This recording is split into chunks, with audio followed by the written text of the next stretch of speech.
Praise the lord. యేసుక్రీస్తు శ్రేష్టమైన నామముపేట మీ అందరికీ నా హృదయపూర్వక వందనాలు. ప్రవీణ్ గారి గురించి ప్రతి విషయం కూడా నిజాయితీగా అప్డేట్ ఇస్తూ ఉన్నాం. కారణం ఏంటంటే, ఒక దేవుని సేవకుడు నిందలు పడి చాలా అవమానాల గుండా వెళ్ళే పరిస్థితులు మనం చూస్తూ ఉన్నాం. కేసు పక్కదోవకు వెళ్తూ ఉంది. దాన్ని క్లారిటీగా తీసుకురావాలని అనేక మంది దేవుని యొక్క సేవకులు, విశ్వాసులు, ఆ తర్వాత డాక్టర్స్, సైంటిస్టులు, చాలా పోలీస్ వాళ్ళు చాలా ప్రయాసపడుతూ ఉన్నారు. అయితే ఇప్పుడు ఈ సమయమున ఒక భయంకరమైన వార్త, సీసీటీవీ ఫుటేజీ బయటకు వచ్చింది. అసలు ఏంటిది? ఆ సీసీటీవీ ఫుటేజ్లో ఏముందో తెలుసా? ప్రవీణ్ గారు ఒక మద్యం షాప్కి వెళ్ళి ఒక సారాయి కొట్టుకి తను మందు బాటిలు సారాయి కొనుక్కొని తీసుకుని వెళ్తున్న వీడియో బయటకు వచ్చింది. ఏంటిని ఆలోచిస్తున్నారా? స్టన్. దీని గురించి నేను మాట్లాడతాను. అసలు ఏం జరిగింది, ఎలా ఉంది, ఒకసారి వీడియో చూడండి, చూద్దాం. నేను చూపిస్తాను వీడియో మీకు.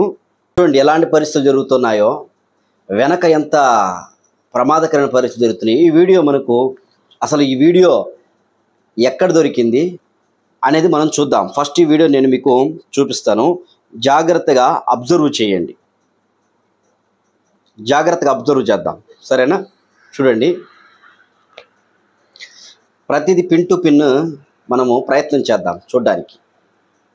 ప్రతిదీ కూడా దేవుని యొక్క సన్నిధిలో దీని విషయము చాలా జాగ్రత్తగా మనము చూద్దాం. చూడండి ఒకసారి. మీరు గమనిస్తున్నారు కదా, వాళ్ళు జూమ్ పెట్టి చూపిస్తూ ఉన్నారు. ఈ రెడ్ టీవీ, తర్వాత వుల్ఫ్ అనే ఒక టీవీ, ఇంకా కొన్ని ఛానళ్ళు, ఇది వచ్చేసింది వీడియో. అక్కడ ప్రవీణ్ గారు వచ్చి హెల్మెట్ పెట్టుకున్నాడు, ఆయన మాస్క్ ధరించుకున్నాడు. ఆ ఫోన్పే అక్కడ ఉంటుంది కదా, స్కానింగ్ చేసే దగ్గర, అక్కడ నిలబడి తను ఏదో చూస్తూ ఉన్నాడు. జాగ్రత్తగా గమనించండి, ఏదో చూస్తున్నట్లుగా మనం గమనిస్తూ ఉన్నాము. తర్వాత అది ఎప్పుడు డేట్ కూడా అక్కడ వేయబడింది, 24వ తారీఖు 3వ నెల 10 గంటల సమయమున డేట్ కూడా మనకు కనబడతా ఉంది. 10 గంటల సమయమున యాక్సిడెంట్ ఎప్పుడు జరిగింది? 11 దాటిన తర్వాత, అంటే 11:13 నిమిషాలు లేక సంథింగ్ ఉంది. ఆ టయానికి యాక్సిడెంట్ జరుగుతూ వచ్చింది. అసలు ఎక్కడ సీసీటీవీ కెమెరా ఇది, ఎక్కడ తీశారు, దాన్ని మనం అబ్జర్వ్ చేయవచ్చు, దాన్ని గమనించవచ్చు మనం. ఇప్పుడు ఇది నిజము అయితే ఎక్కడి నుంచి తీసుకురాబడింది? ఈ సీసీటీవీ ఓనర్ ఎవరు, లేక ఆ మందు షాపు, బార్ షాపు ఓనర్ ఎవరు అని చూడవచ్చు. తను వచ్చాడు, ఎవరో వ్యక్తి తెలియదు, ప్రవీణ్ గారని అక్కడ ఫోటో వేసి చూపిస్తూ ఉన్నారు. తను ఫోన్పే చేశాడంట. తర్వాత ఆ బాటిల్ తీసుకొని వెళ్తూ ఉన్నాడు. గమనించి ఇప్పుడు నేను మాట్లాడతాను దీని గురించి. వీడియోను జాగ్రత్త గమనించండి, చూడండి. అతను మనకు కనిపిస్తున్నాడు, సేమ్ ప్రవీణ్ గారు లాగానే ఉన్నాడు. తీసుకొని వెళ్తా ఉన్నాడు బాటిల్ అని. ఇప్పుడు టీవీ ఛానల్లో ఇదే చూపిస్తూ ఉన్నారు. గమనిస్తున్నారు కదా, ఏదో మాట్లాడుతున్నారు, ఓట్కానా లేక ఏదో సంథింగ్, ఏదో పేర్లు చెప్తా ఉన్నాడు.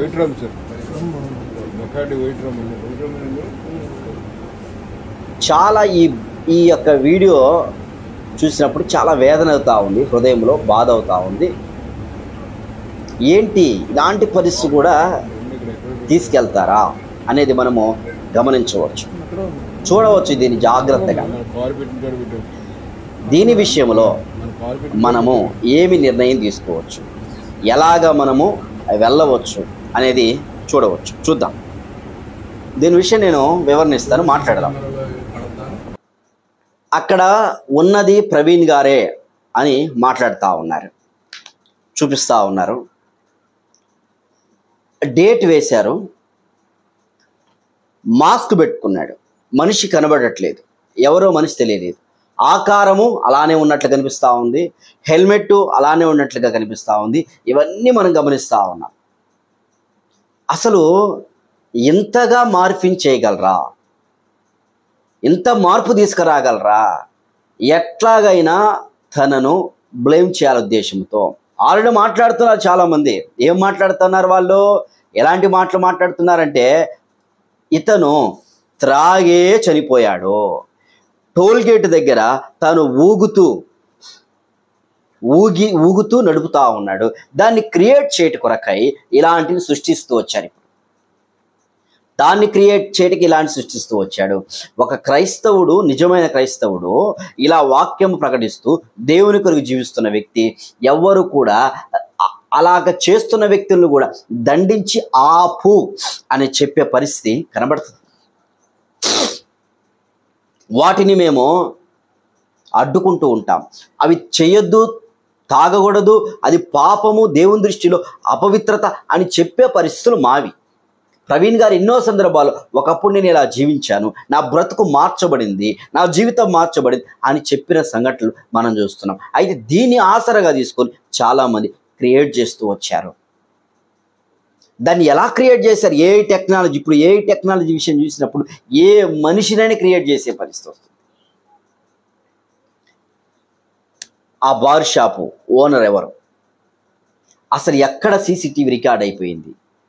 ఎవరైనా క్రియేట్ చేశారా? దాన్ని ఎలా చేశారు దీన్ని అనేది అబ్జర్వ్ చేయాలి, గమనించాలి. ఇది మేము డిమాండ్ చేస్తున్నాం. ఎంతోమంది తీసుకొచ్చి ఆయనకు చెడ్డ పేరు తీసుకోవాలని ప్రయత్నం చేస్తుంటే ఊరుకుంటారా? చాలా కష్టం అండి. ఒక మంచి వ్యక్తిని లోకంలో ఎన్ని చూడలేదు మనం. ఒక మంచి వ్యక్తిని ఇప్పుడు ఉదాహరణ తప్పుడు సాక్ష్యాల విషయం చూసినప్పుడు నేను ఒక వాక్యం కూడా మన దినాన శనివారం పంచుకుంటూ వచ్చా. ఆహాబు, యెజబెలు ఇద్దరు కలిసి నాబోతు యొక్క ద్రాక్ష తోట తీసుకోవడానికి ప్రయత్నం చేసినప్పుడు, నాబోతు అయితే ఇది నా పిత్రార్జితము అని తను అట్టిగా నిలబడి ఉంటే, ఆహాబు వెళ్ళి మూతి ముడుచుకొని పండుకొని అలిగి పడుకుంటాడు. యెజబెలు వచ్చి, నువ్వెందుకు అట్లా అలిగి పడుకున్నావు, తెలుసుకుందామని ఇద్దరు సాక్షులను, అబద్ధపు సాక్షులు పుట్టించి ఆ యొక్క పత్రాలను అబద్ధముగా పుట్టించి తీసుకెళ్ళి ఊరి మధ్యలో నాబోతుని పిలిచి, ఇదిగో పత్రాలు మా దగ్గర ఉన్నాయి, ఇది రియల్ పత్రాలు, నీ దగ్గర ఫేక్ అని చెప్పేసి అతన్ని రాళ్లతో కొట్టి చంపేశారు. రాళ్లతో చంపిన తర్వాత ప్రవక్త వచ్చి ఆ యెజబెలుకు, ఆహాబుకు చెప్పిన మాట ఏంటంటే, కుక్కలు మీ రక్తాన్ని నాకుతాయి. ఇదే చెప్పింది ఆయన. అబద్ధము ఎప్పుడు నిజంగా నిలబడదో, నిజమే ఎప్పుడు నికార్సుగా నిలబడుతుంది. జ్ఞాపకం చేసుకోండి. ఈరోజు అది గనక తప్పని తేలితే చాలా ఇబ్బందికరమైన పరిస్థితి ఉంటుంది. మేము విశ్వసిస్తూ ఉన్నాం, మేము నమ్ముతూ ఉన్నాం. అరే, ఎంతో బాధాకరమైన పరిస్థితి. కెమెరాలు ఒక్కొక్కటి తీస్తూ ఉన్నారు, సీసీటీవీ కెమెరాలు తీస్తూ ఇట్లాంటి పరిస్థితుల్లో ఇలాంటి వదులుతున్నారు చూడండి. త్రాగిండని వదులుతారు, ఇంకా తర్వాత డ్రగ్స్కి వెళ్ళి అక్కడ డ్రగ్స్ ఎక్కించుకుని వదులుతారు, ఇదిగో అక్కడ వ్యభిచారం చేశారు వదులుతారు. టెక్నాలజీని వాడుకుంటున్నారు. ఇప్పుడు మనం కనుక్కోవాలంటే ఏం చేయాలి? కనుక్కోవాలంటే ఏమి జరిగిందో తెలియాలి అంటే అక్కడ ఉన్న వారందరిని విచారించాలి ఫస్ట్ ఆఫ్ ఆల్. అవునా? ఎవరెవరు నిజంగా వచ్చాడా ఆయన అక్కడికి, నిజంగా ఆయన అక్కడికి వచ్చాడా అనేది విచారించాలి. చాలామంది ఉన్నారు అక్కడ అది ఏ హైవే రోడ్డుగా కనబడట్లేదు, అది నార్మల్ వీధిగా కనబడతా ఉంది. తను చిన్నగా నడుచుకుంటూ వెళ్ళిపోయినాడు. చాలామంది అక్కడికి వచ్చారు. ఎవరు అతను? మాస్క్ పెట్టుకున్న వ్యక్తి ఎవరు? ఖచ్చితంగా ఇప్పుడు దొంగ దొరుకుతాడు. ఇంకా దొరకకుండా మానడు. ఖచ్చితంగా దొరికి తను ఈ సమయమున బయటకు వచ్చే పరిస్థితి కనబడతాయి. చూడండి అసలు ఎంతగా కేసును తప్పుదోవ పట్టిస్తున్నారు. అబ్బాబ్బాబ్బా, చాలా బాధాకరం. ఎంతగా తప్పుదోవ పట్టిస్తున్నారో. ఎన్ని ఛానళ్ళు దీని మీద ఫోకస్ చేస్తాయి. ఇప్పుడు అతని మీద అబద్ధికుడు అని నిందేస్తారు. అబద్ధికుడని నిందేస్తారు. నిందేసి తప్పుదావు గురి చేస్తూ ఉంటారు. దీని విషయంలో చర్య తీసుకోవాలి జాగ్రత్తగా. పోలీసు వాళ్ళు ఖచ్చితంగా దీని విషయంలో ఎంక్వైరీ చేయాలి. ఎవరు ఆ వీడియో పెట్టారు, ఎవరు తీసుకొచ్చారు, ఏ సీసీటీవీ కెమెరా అది, ఏ ప్రాంతంలో తిరుగుతుంది, వారందరూ ఎవరు, అసలు ఎవరు దీన్ని క్రియేట్ చేస్తూ వచ్చారు అనేది చూడాలా. ఒకవేళ అదే గనక నిజమైతే, అతనే గనక అక్కడికి వచ్చాడు అంటే, అతనే గనక వచ్చి దాన్ని తీసుకెళ్ళాడంటే మేము నమ్ముతాం. మేము విశ్వసించం. ఇంకా క్రైస్తవుడు దేనికైనా సిద్ధపడతాడు. ఇది ముమ్మాటికి తప్పు తప్పు తప్పు అని 200% ఒకానిస్తా ఉన్నాం. ఎందుకో కారణం ఏమిటి? ఒక క్రైస్తవుడు ఎప్పుడు కూడా తప్పు చేస్తున్న వాడిని సమర్థించడు, తాను తప్పు చేయడు. నికార్సైన వ్యక్తి, అతను ఇంకా దేవుని కొరకు వాడబడిన వ్యక్తి, ఎన్నో చోట్ల మీటింగ్ ప్రకటించిన వ్యక్తి, చెప్పిన వ్యక్తి, అనేక మందికి మాదిరికరంగా వ్యక్తి అక్కడికి వచ్చి తీసుకొని వెళ్ళే పరిస్థితి ఉంటుందా? ఎక్కడ? అది ఏ ప్లేస్? అది ఏ బంకు వారు వాళ్ళు, ఏ బార్ షాప్ వాళ్ళు, ఆ ప్రాంతంలో ఉన్న వారందరిని విచారించే పరిస్థితి పోలీస్ వారిది. జాగ్రత్తగా గమనించండి. ఇలాంటివి ప్రతి సేవకుని మీద, ప్రతి ఒక్కరి మీద రాబోయే పరిస్థితి ఎదురవుతున్నాయి. ఘోరమైన ఒక పెద్ద వర్గం పనిచేస్తూ ఉంది భారతదేశం అంతటా. ఏఐ టెక్నాలజీని క్రియేట్ చేసుకుంటూ ఉన్నారు. ఒక క్రైస్తవుల మీదనే కాదండి, అనేక మంది మీద చాలా ఫేక్ వీడియోలు పెడతా ఉన్నారు. చూస్తున్నారా? చాలా మంది మీద మనం ఉన్నట్టుగానే ఉంటాం, కానీ మనం ఎక్కడో తప్పు చేస్తున్నట్టుగా చూపిస్తూ ఉంటారు. ఆలోచించండి. మన కాల్స్ను మిమిక్రీ చేసి మాట్లాడుతూ ఉంటారు. అందుకే చాలా జాగ్రత్తగా మనం అందరం ఉండాలి. ప్రాముఖ్యంగా దీని విషయం ఎంక్వైరీ చేసి పోలీసులు పట్టించుకొని చాలా జాగ్రత్తగా చేస్తే తప్ప క్రైస్తవులకు న్యాయం దొరకదు. లేకపోతే తప్పుడోడుగానే గుర్తిస్తూ ఉంటారు, తప్పుడోళ్ళు చేస్తూ ఉంటారు. ముమ్మాటికి ఈ రాంగ్ చర్యను జాగ్రత్త గమనించవలసిందిగా మేము కోరుతా ఉన్నాం.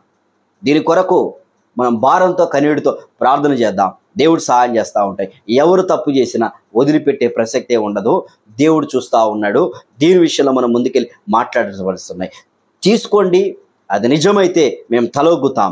ఒకవేళ అబద్ధమని తేలితే మాత్రము చాలా ఇబ్బందికర పరిస్థితులు వెళ్తూ ఉంటాం. మనిషి చచ్చిపోయి మేము బాధపడతా ఉంటాం. అనేకమైన ఫేక్ వీడియోలు క్రియేట్ చేసి ఫేక్ మనుషులు సృష్టించి అక్కడ డేటు దాంతో సహా పెడతా ఉన్నారు. ఎంత ఘోరమైన పరిస్థితి ఆలోచించండి. ఆయనకు అక్కడికి పోవాల్సిన అవసరం ఏంటి? అసలు ఆయన ఎందుకు వెళ్తాడు అక్కడికి? చూద్దాం, ఎంక్వైరీ చేద్దాం, ఏం జరిగిందో తెలుసుకుందాం. ఫోన్పే పంపించారంటున్నారు కదా, ఆ నెంబరు ఎవరి నెంబర్ నుండి వెళ్ళింది? ఫోన్పే ఎవరికి చేశాడు? ఎవరు చేశారు ఫోన్పే? అసలు జరిగిందా లేదా ట్రాన్సాక్షన్? ఆ గంటల నిమిషాలు కూడా చూపిస్తూ ఉంది. ఖచ్చితంగా దొరుకుతారు దొంగ. చూద్దాం ఏం జరుగుతుందో. మనం జాగ్రత్త ప్రార్థన చేస్తూ ప్రభు కొరకు నిలబడదాము. దేవుని బిడ్డల కొరకు